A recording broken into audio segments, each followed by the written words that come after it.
हाँ जी बेटा, हमने नेचर के अकॉर्डिंग पढ़ लिया कि नेचर के अकॉर्डिंग जो हमारा क्लासिफिकेशन ऑफ द कॉस्ट होता है वो 3 तरह की आपकी कॉस्ट होती हैं, ठीक है, जिसमें आपने मटेरियल कॉस्ट को लेते हैं, लेबर को लेते हैं और एक्सपेंसेस कॉस्ट को लेते हैं। अब बात करेंगे according to the relation of the cost centre. Cost centre से जिसका रिलेशन किस किस कॉस्ट का कैसे है, तो उसके अकॉर्डिंग हमारी 2 तरह की कॉस्ट होती हैं, एक होती है डायरेक्ट और एक होती है इनडायरेक्ट। अब डायरेक्ट का भी आपको पता है 3 तरह की होती है, मटेरियल, लेबर एंड एक्सपेंसेस। इसी तरह से इनडायरेक्ट भी आपको पता है कि मटेरियल, लेबर और एक्सपेंसेस। अब बात करते हैं on the basis of functions of और एक्टिविटीज़ के बेसिस पर जो आपकी कॉस्ट है उसको कैसे डिवाइड किया जाता है। वो कहता है इसके अकॉर्डिंग हम इसके कई पॉइंट्स बना सकते हैं। कोई इसको 4 मेजर कैटेगरीज में डिवाइड करके करता है, कोई इसको 5 मेजर कैटेगरी में देता है। तो हम इस बुक के अकॉर्डिंग अगर इसको पढ़ते हैं तो इसकी मेजर कैटेगरीज जो होती हैं वो 5 होती हैं। उस 5 में कौन कौन सी हैं? प्रोडक्शन के अकॉर्डिंग, एडमिनिस्ट्रेशन के अकॉर्डिंग, सेलिंग के अकॉर्डिंग, डिस्ट्रीब्यूशन के according and research and department के अकॉर्डिंग। अब बात आती है कि जो प्रोडक्शन कॉस्ट होती है, प्रोडक्शन के अकॉर्डिंग जो कॉस्ट होती है वो कौन सी कॉस्ट होती है? वो कहता है जो आपकी कॉस्ट प्रोडक्शन में काम होती है, डायरेक्ट कॉस्ट जो आपकी आती है वो कॉस्ट को हम क्या मानकर चलते हैं? आपकी कॉस्ट प्रोडक्शन कॉस्ट मानकर चलते हैं। तो कहता है जो प्रोडक्शन कॉस्ट होती है उसको आप मैन्युफैक्चरिंग कॉस्ट और फैक्ट्री कॉस्ट भी कह सकते हैं।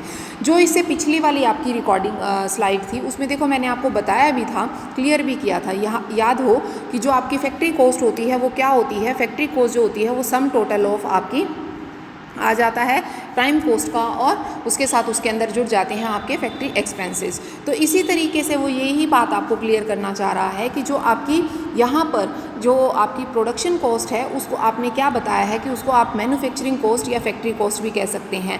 अब उस फैक्ट्री कॉस्ट में आपने क्या क्या लेनी है, कौन कौन सी आइटम्स को इसके अंदर शामिल कर कर चलना है, तो वो यही चीज़ कहता है the cost is also known as manufacturing cost and factory and the main item include in the indirect cost.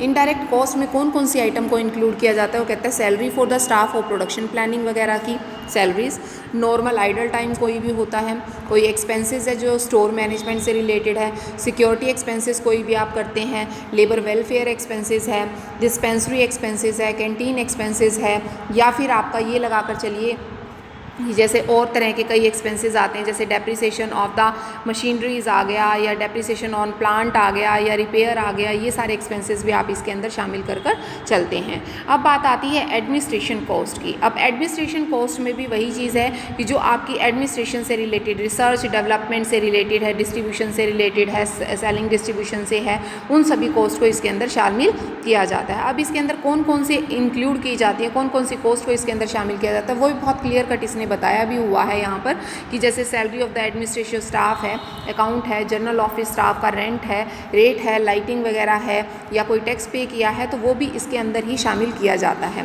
उसके बाद आपका आता है सेलिंग कॉस्ट। सेलिंग कॉस्ट में आपके सेलिंग एंड डिस्ट्रीब्यूशन से रिलेटेड कॉस्ट जो होगी, मीन इसने बताया भी है कि selling cost are indirect cost relating to selling of the production and services including the all indirect cost relating to sales वगैरह जितनी भी हैं उसमें कौन कौन सी चीज़ों को शामिल किया जाता है वो देखो बहुत ब्रीफ में इसने बताया है कि सैलरीज, कमीशन है, ट्रैवलिंग एक्सपेंसेस हैं for the sale of personal, advertisement है, लीगल एक्सपेंसेस हैं, वो सारे के सारे, मार्केट रिसर्च वगैरह है, रॉयल्टी वगैरह है ऑन सेल, वो सारे एक्सपेंसेस इसके अंदर शामिल किए जाते हैं। उसके बाद नेक्स्ट आपका आता है distribution of the cost. Distribution of cost में आपका जैसे कि आपके पैकेजिंग वगैरह के एक्सपेंसेस हैं, या ये लगा कर चलिए कि जो आप शिपिंग वगैरह के चार्जेस देते हैं या वेयर हाउसिंग के चार्जेस देते हैं या डक चार्जेस आप बियर कर रहे हैं, उनको इसके अंदर इंक्लूड किया जाता है डिस्ट्रीब्यूशन एक्सपेंसेस के अंदर, ठीक है। उसके बाद नेक्स्ट आपका आ जाता है रिसर्च एंड डेवलपमेंट के अंदर। रिसर्च एंड डेवलपमेंट में आप भी कोई भी प्लानिंग करते हैं, अपनी रिसर्च जानना चाहते हैं, मार्केट की कोई रिसर्च करना चाहते हैं, कोई नया प्रोडक्ट है उसके बारे में जानना चाहते हैं, कमर्शियलाइजेशन करना चाहते हैं, वो चीज़ें हैं तो वो सारियों को इसके अंदर शामिल किया जाता है। तो उसके बाद आता है according to base of the behaviour. अगर बिहेवियर की बात करें तो तब हमारी कॉस्ट वही 3 तरह की होती हैं, एक होती है फिक्स कॉस्ट, एक होती है वेरिएबल और एक इसको सेमी वेरिएबल या सेमी फिक्स, कुछ भी आप इसको बोल सकते हैं अकॉर्डिंग टू योर चॉइस। तो अब बात आती है कि जो फिक्स कॉस्ट होती है वो फिक्स को नेचर की कैसे होती है। फिक्स कॉस्ट होती है जो एक बार की जाती है और उसकी कैपेसिटी होती है कि वो इतने टाइम तक, इतने वॉल्यूम तक सेम रहेगी, और उस कॉस्ट को जैसे हम कहते हैं कि एक टाइम तक तो वो सेम रहती है लेकिन एक टाइम के बाद वो भी क्या होनी है, घटनी बढ़नी शुरू हो जाती है। इस कॉस्ट को हम पीरियड कॉस्ट के नाम से भी जानते हैं। Fix cost is also known as a period cost. क्यों होती है? क्योंकि हमें पता है, मान लो एक प्लांट हम खरीदते हैं और उसका हमें पता है कि वो 5 साल तक हमारा काम करेगा, ठीक है। तो इसका मतलब है 5 साल तक पीरियड की कॉस्ट आ गई है कि हमने अब 5 साल तक इसके ऊपर कोई भी नया मान लो वो 2 लाख का आया है, तो इसका मतलब 2 लाख तक की कॉस्ट हमें 5 साल तक बियर नहीं करनी पड़ेगी। तो इसका मतलब है वो एक पीरियड कॉस्ट है, एक फिक्स कॉस्ट है कि इतने टाइम पीरियड तक तो होनी ही होनी है। उसके बाद आपकी आती है next variable cost. Variable cost क्या होती है? जो पर यूनिट आपकी घटती बढ़ती रहती है। देखो जो आप बनाते हैं स्लाइड्स उसके अकॉर्डिंग भी देखो। और एक ऐसा भी होता है कि जो वॉल्यूम ऑफ आउटपुट के अकॉर्डिंग घटती बढ़ती है तो उसे हम वेरिएबल कॉस्ट के अकॉर्डिंग जज करते हैं। जैसे अगर पर वेरिएबल पर यूनिट की बात करें तो पर यूनिट में तो सेम रहेगी। मान लो एक यूनिट बनाने में 10 रुपये लगते हैं, 2 में 10, तीसरे में 10, चौथे में 10। ये तो हो गया वॉल्यूम ऑफ आउटपुट के बेस पे, ठीक है। और ये हो गई कॉस्ट पर यूनिट के बेस पे। लेकिन यहाँ पर अगर टोटल वेरिएबल कॉस्ट की बात करें तो टोटल वेरिएबल कॉस्ट जो है वो बढ़ती है इस हिसाब से। और इसका क्या होता है कि 1 यूनिट पे ये है, 2 पे ये है, 3 पे ये है, 4 पे ये है, 5 पे ये है। तो कहने का मतलब है जब 1 यूनिट की बात करेंगे तो 1 यूनिट पर तो ये इतनी आएगी, ठीक है।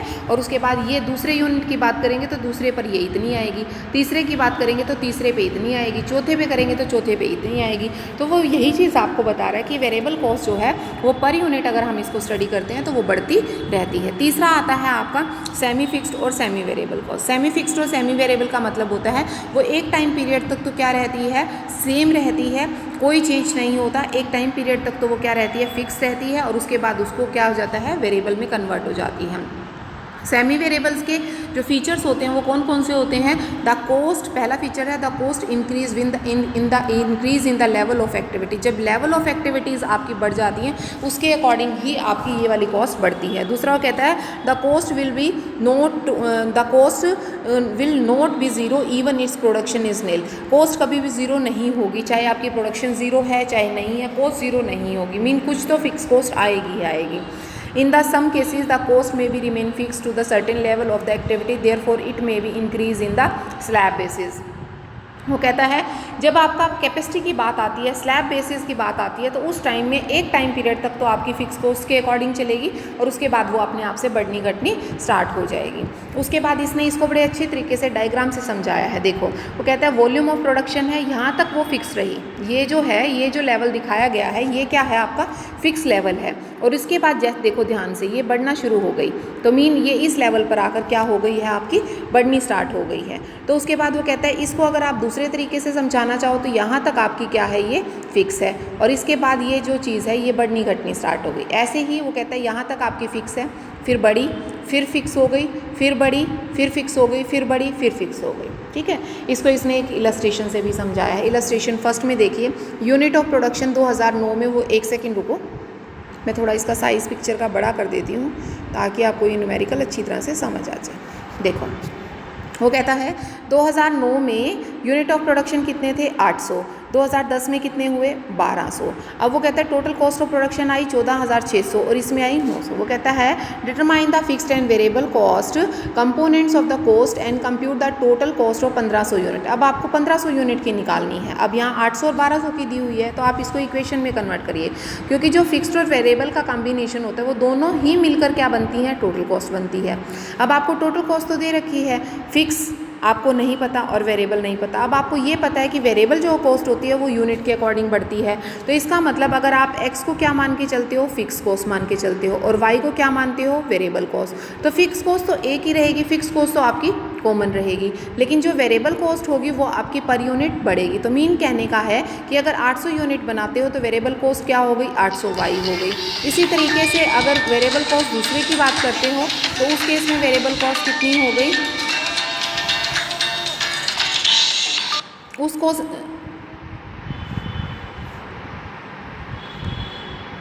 हेलो स्टूडेंट्स, उस केस, हाँ जी, तो उस केस में जब आप इसकी बात, हाँ जी, तो देखो भाई आपकी जो ये वेरिएबल कॉस्ट, अगर आपने इसको y मानकर चले हैं वेरिएबल कॉस्ट को, फॉर एग्जांपल आपने y माना तो और आप बना कितने रहे, 800 यूनिट, तो इसका मतलब 800y क्या हो गई, आपकी वेरिएबल कॉस्ट हो गई। और इस वेरिएबल में अगर आप फिक्स जोड़ देते हैं तो आपकी कौन सी कॉस्ट हो जाएगी, 14,600 हो जाएगी। तो इसका मतलब जो एक इक्वेशन है वो आपकी ये निकल कर आ गई। इसी तरीके से जब 2010 की बात करें तो उसमें आप 1200 यूनिट बनाते हैं, तो इसका मतलब 1200y वेरिएबल कॉस्ट के अकॉर्डिंग ये हो गए। जब इसमें आप फिक्स जोड़ देते हैं तो ये आपकी हो गई टोटल कॉस्ट, और टोटल कॉस्ट आपको दे रखी है 19,400। तो इसका मतलब ये आपकी सेकेंड इक्वेशन हो गई। अब इन दोनों इक्वेशन को जब जैसे कि क्वाड्रेटिक इक्वेशन सॉल्व करते हैं उसी तरीके से आप इसको सॉल्व करिए। इसमें आपकी एक्स वाई की वैल्यू आ जाएगी, यहाँ पर आपकी वाई की वैल्यू आ गई, यहाँ पर आपकी एक्स की वैल्यू आ गई। एक्स क्या था आपका फिक्स कॉस्ट थी, वाई क्या थी वेरिएबल कॉस्ट थी। अब बात आती है कि आप कितने यूनिट बनाना चाहते हैं, वो आपको क्लियर कट बोलता है कि उसको 1500 यूनिट बनाने हैं। इसका मतलब है कि इस 12 से अगर आप 1500 को गुना कर दोगे तो आपके पास क्या आ जाएगी, वेरिएबल कॉस्ट आएगी, जो कि इसने कर रखी है। यहाँ गुना करके आपकी आई 18,000 और फिक्स कॉस्ट कितनी है आपकी पहले दी हुई है, निकाली है आपने 5,000। तो इसका मतलब आपकी टोटल कॉस्ट कितनी आ गई, 23,000 रुपया। मेरे ख्याल से आपको इस न्यूमेरिकल में काफ़ी कुछ क्लियर हो गया होगा। उसके बाद नेक्स्ट हम करते हैं जो अगला आपका है, उसमें है आपकी according to the relevance of the decision making and control के बेसिस पर जो आपकी कॉस्ट है उसको कितने हिस्सों में बांटा जाता है। तो कहते हैं उसके अकॉर्डिंग आप इस कॉस्ट को अनलिमिटेड हिस्सों में बांट सकते हैं। टोटल इसमें जो बुक में दिए हुए हैं वो आपके 11 हैं। इसको हम अपनी नेक्स्ट उसमें करेंगे वीडियो में, इसमें आपकी कंप्लीट नहीं हो पाएगी।